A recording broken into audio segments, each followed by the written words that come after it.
Hello guys, episode 2 of Mbilini. This is Sandy. So today I'm going to discuss two things. First, how was my week? And secondly, gender-based violence against women. So let's go ahead. First thing, my week was unexpected, okay?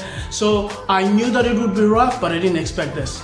So first things first, I left the hospital on Friday, or the clinic on Friday, and went straight to the pharmacy. I was supposed to get my medication. I did not get it because the clause that was added, which was a chronic clause, was not yet completed. Apparently it takes about 24 to 48 hours. So I had to come back home without medication. By Tuesday, I was anxious because I wanted my medication. It was part of the order. My plan was that when I get home, I'll make sure that I have my medication. So by Tuesday, I didn't have it. I was anxious, and so I went into boom. I say boom because Monday I was doing well. I was doing so well Monday. I was optimistic. I had a meeting with my employers, called my psychologist. Everything was good. But man, Tuesday I was down and I was crying like a baby. I was sad and I allowed myself to be sad. I cried and cried and cried for hours. The saddest part is that it's not like one specific thing. I mean, one point in time I thought about my dog Lano, and I was crying and I thought to myself, man, how am I going to take care of my dog in this situation? And I was like, should I give him away? Because I'm in terrible space right now. And that made me cry worse because now my dog was going to suffer the consequences because I'm not feeling well. Anyway, so the week went on. By Thursday, I met with my psychologist finally, and we were able to meet for a good hour, and I felt better by that time after having that meeting, of course. And then I went on to a local pharmacy that was close to work. I went there and I was finally able to get my medication, and immediately I started feeling better, just by the fact that I had my medication on my hands. I felt like now I was in control of my health again. I think the feeling was the entire time I felt like I was not in control, that I was losing control. The fact that I had all that I needed in my hands, I immediately felt in control. So that was good. Immediately I could see myself getting better day by day. And weekend came on Friday night. I went for a run. I went for a 15-kilometer run.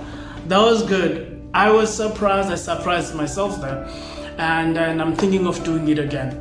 It was perfect. It was in the middle of the night, but it was perfect. It worked out well for me. I felt really good about that. My legs are still sore from that, by the way. So that was good. Second point, gender-based violence against women. Saddest topic ever. When I think about it, it makes me very sad, but also it brings back some childhood memories. As a child growing up, I don't know about you, but men beating up women was kind of a norm in my childhood. There's lots that I'm laughing because it's a very sad thing, and it's surprising every time I think about it. It blows my mind that it was such an acceptable thing, but it was. It was acceptable. It was even a saying, I think, about men. It was that acceptable. And I think in my years growing up, then I started being exposed to Tyler Perry movies, and then I didn't do that again. Not that I didn't do it again. I just didn't think of that in that way anymore. At that point in time, I don't quite remember at point in time where I went on and started beating up a woman, except one girl that was bullying me in primary school. I think we had a fight on that one. But it was always there. It was always there growing up. That's what I'm trying to point out. And I think men are hurt. I do. I think that men are letting out the hurt in the wrong way possible. I want you to think about a man and a good man. How would a good man in his rightful mind come back from work, kill his whole family, his own children, and kill himself? That is not stability mentally and emotionally.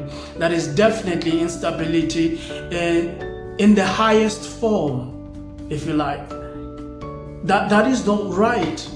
And it's not right that a man comes home and beats up his wife as well. That is instability. And that type of mental health can in turn affect the person that's being abused or the receiver of the abuse. To a point in time, they become abusers themselves. Most of the men that are being abused right now were abused themselves. So I recommend that we need to start creating platforms where men can be able to share how they feel, so that the hurt that is within them can be able to come out.